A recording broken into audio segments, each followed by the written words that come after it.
वफाकी काबीना का अहम इजलास आज वजीर आजम की जेर सदारत होगा। इजलास में मुल्क को दरपेश मसाइल जेर गौर आएंगे।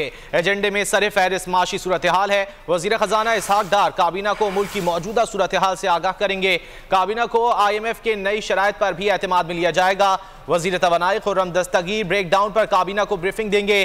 काबीना अहम एजेंडा आइटम्स की मंजूरी भी देगी।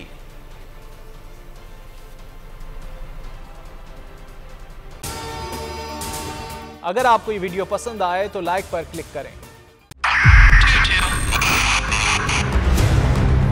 2022 बहुत सारे तोहफे भी देखे गया पाकिस्तान की आवाम को। पाकिस्तान की आवाम को एक तोहफा ये दिया कि आवाम को पता चल गया कि पाकिस्तान का मीडिया क्या है। साल 2022 में सबसे ज्यादा देखे जाने वाला चैनल बोल न्यूज रहा नंबर 1। हमने बहुत सारे शोज और ट्रांसमिशंस की। पूरा साल मुसलसल जदोजहद में निकल गया कि ये वोट ऑफ कॉन्फिडेंस के पीछे कौन लोग थे। तोड़े रेटिंग के सभी रिकॉर्ड। सोशल मीडिया पर भी सबसे ज्यादा तेजी से 2.4 बिलियन व्यूज का संगे मील अबूर किया।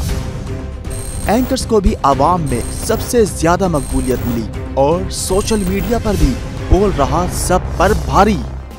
सब्सक्राइब करें और बेल दबाएं ताकि कोई खबर रह न जाए।